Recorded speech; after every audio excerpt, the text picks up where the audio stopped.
मित्रों, unpopular regimes या वो रिजीम जो कि लोगों के लिए काबिल कबूल ना हो लेकिन फिर भी वो बज़ौर ताकत अपने आप को पावर में रख रही होती हैं, इस तरह की जो रिजीम्स होती हैं ना, ये किसी भी मुल्क के लिए सबसे बड़ा नेशनल सिक्योरिटी थ्रेट होती हैं।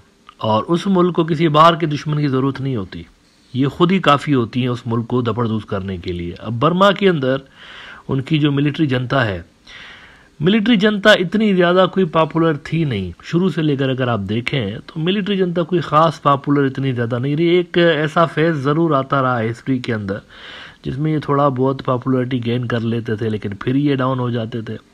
लेकिन उसके बावजूद मिलिट्री जनता की वहाँ पर ये कोशिश रही है शुरू से लेके कि हम पावर में रहें, हमारा वहाँ पर इन्फ्लुएंस रहे, पॉलिटिक्स के ऊपर हमारा इन्फ्लुएंस रहे, हमारा वहाँ पर ट्रेड के ऊपर। इनकी जो मिलिट्री जनता है म्यांमार की, उनके बिजनेसेस हैं बहुत सारे, तो एक बिजनेस इंटरेस्ट भी है उनका अपना, जनरलों की बहुत बड़ी बिजनेस एम्पायर है वहाँ पे। अब मिलिट्री जनता ने वहाँ पर क्या किया कि आंग सान सू की को हटा के और ये आगे पावर में।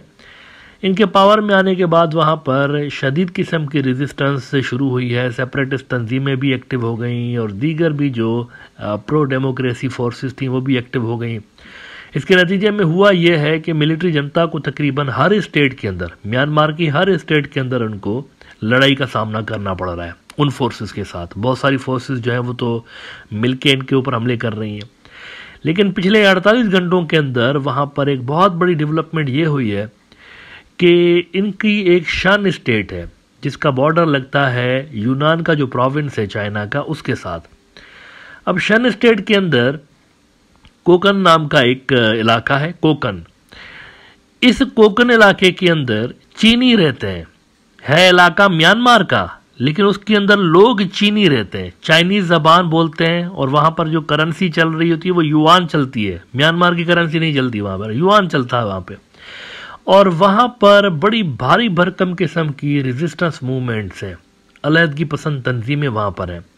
होता यह है कि आज से बहुत पहले 1980s में communist party of Burma create की गई थी और उसको चाइना की बैकिंग हासिल थी कम्युनिस्ट पार्टी ऑफ बर्मा को।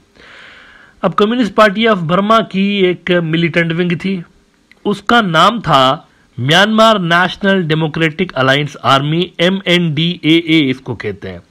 MNDAA और मिलिट्री जनता के दरमियान हमेशा से झड़पें रही। जाहिर सी बात है, वो MNDAA वाले जो है वो अलहदगी पसंद थे, वो कहते थे हमें आज़ाद करो। लेकिन ये जो थे वो म्यांमार की मिलिट्री जनता वो इस तरह नहीं करना चाहती थी, तो दोनों के दरमियान झड़पें चलती रहीं। लेकिन फिर 1989 में दोनों के दरमियान सुलह हो गई, सीज फायर हो गई। और इस सीज फायर में भी कहीं ना कहीं चाइना का रोल रहा। चाइना का इन्फ्लुएंस शुरू से लेकर वहाँ पर रहा है उस रीजन के अंदर। एज आई सेड, वो चाइनीज़ लोग ही हैं, उनकी ज़बान भी चाइनीज़ है, उनकी मतलब कल्चर भी चाइनीज़ है, सारा कुछ। और जब भी वहाँ मार कुटाई स्टार्ट होती है बल्कि, तो इस रीजन के लोग चाइना यूनान चले जाते हैं। दोनों एरियाज़ के लोगों के दरमियान कल्चरल, रिलीजियस और पर्सनल टाइज भी हैं, दोस्तियाँ और फैमिली रिलेशंस इधर वालों के उधर वालों के साथ ये है दोनों के दरमियान।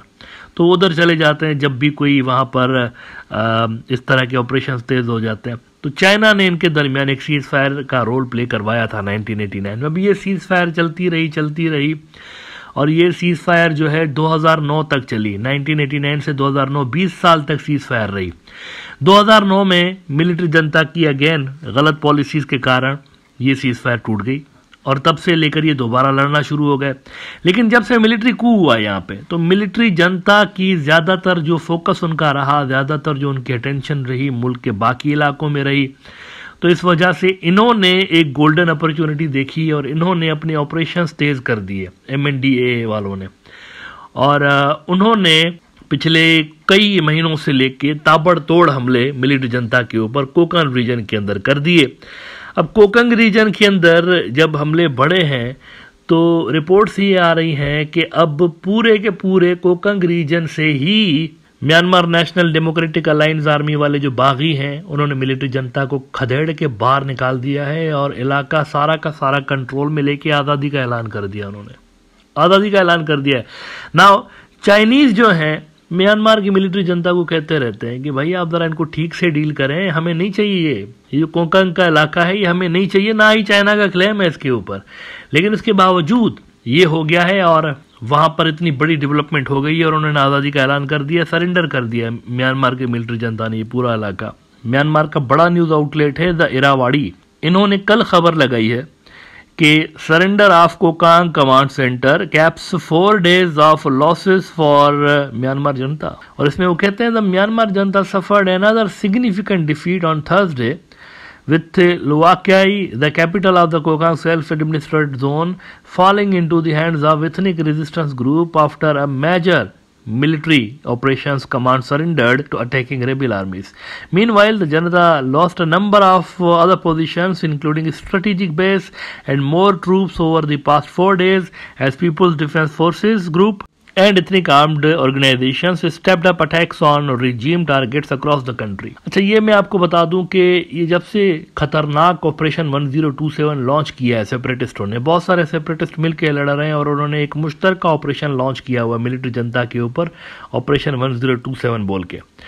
जब से लेकर ये स्टार्ट हुआ है ना, मिलिट्री जनता ने अक्टूबर से स्टार्ट हुआ है, 27 अक्टूबर से गालिबन। तो आप देखिए कि 27 अक्टूबर से लेकर 300 तो मिलिट्री जनता के बेसिस पे कब्जा कर दिए गया है अब तक, 300 मिलिट्री बेसिस, छोटे बड़े जो वहाँ पर चेक पोस्टें भी इसके अंदर शामिल हैं।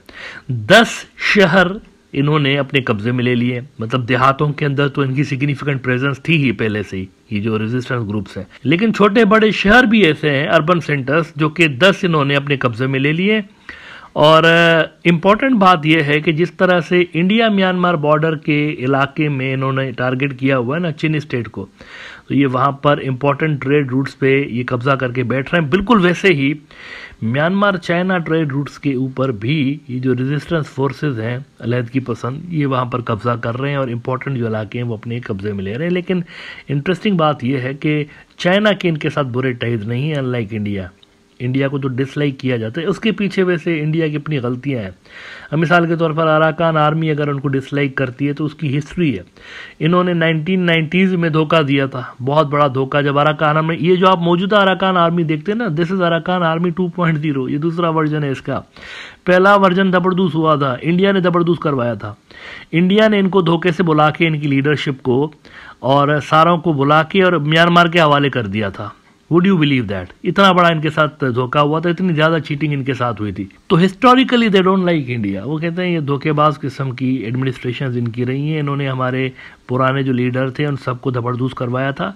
तो ये जो नई इनकी लीडरशिप्स के बाद इमर्ज हुई, उन्होंने रेड लाइन यूँ समझे कि एक तरह से लगा दी हुई है इंडिया के सामने, वो बातचीत ही नहीं करते ज़्यादा इंडिया के साथ। लेकिन चाइना का मामला डिफरेंट रहा है, चाइना इंगेज करता रहा है सेपरेटिस्ट ग्रुपों को। देखें चाइना की अगर आप समझें ना, उनकी जो फॉरेन पॉलिसीज़ अगर आप देखें, अगर कोई सिग्निफिकेंट ग्रुप होता है ना तो ये उसके साथ बातचीत ज़रूर करते हैं। अफगान तालिबान आप देखिए, अफगानिस्तान में जब जंग चल रही होती थी तो कहीं ना कहीं पे इंगेजमेंट्स तो रहती थी चाइनीज़ की भी, क्योंकि उन्होंने बिजनेस करना होता है, उन्होंने ट्रेड करना होता है, उनके शिप्स गुजर रहे होते हैं, तो उन्होंने अपने आप को हर तरह से सिक्योर रखना होता है। उनकी पॉलिसीज़ निस्बतन इंडिया से बेहतर हैं, तो उनके लिए ज़्यादा प्रॉब्लम यहाँ पर नहीं है इस सिविल वॉर के अंदर। अगर आप देखें, मतलब वो जो है कंफर्टेबल रहे हैं वहाँ की डेमोक्रेटिक फोर्सेस के साथ भी, आंग सान सू की वालों के साथ, बल्कि अब भी अगर आपको मैं बताऊं, काफ़ी अरसे से लेके 2 साल हो गए तकरीबन, चाइना 2-3 चीज़ों पे बड़ा जोर दे रहा है मिलिट्री जनता के लिए कि आप ये करें वरना आपके लिए प्रॉब्लम्स क्रिएट होंगी। एक तो वो कह रहे हैं बांग्लादेश के साथ ये जो रोहिंग्या का मामला है इसको रिजॉल्व करो, बहुत ज़्यादा इनके ऊपर दबाव चाइना डालता रहा है, लेकिन म्यांमार की मिलिट्री जनता ने अभी तक वो कामयाब नहीं हुए इसको रिजॉल्व करने का वाले। दूसरा, उन्होंने काफ़ी अरसे से लेके, जब से ये मिलिट्री कूप हुआ है ना तकरीबन तभी से लेके इनको कहना शुरू किया है कि आप पॉलिटिकल जो एक्टर्स हैं आपके मुल्क के अंदर, इनको इस तरह बंद मत करें, इनको इंगेज करें, कोई फार्मूला निकालें, कुछ बनाएं वहाँ पर। चाइनीज़ इनको इनकरेज करते रहें और इनके साथ चाइनीज़ की खुद की भी बातचीत जारी रही है तब से लेके, लेकिन मिलिट्री जनता फेल रही है डिलीवर करने के हवाले से और उसके नतायज उनको भुगतने पड़ रहे हैं। अचानक से एक नया मुल्क तुलू हो गया है कोकांग रीजन के अंदर। अब देखते हैं कि इसका मुस्तकबिल क्या बनता है, क्या इसको कोई रिकग्निशन देता है नहीं देता, that we need to C.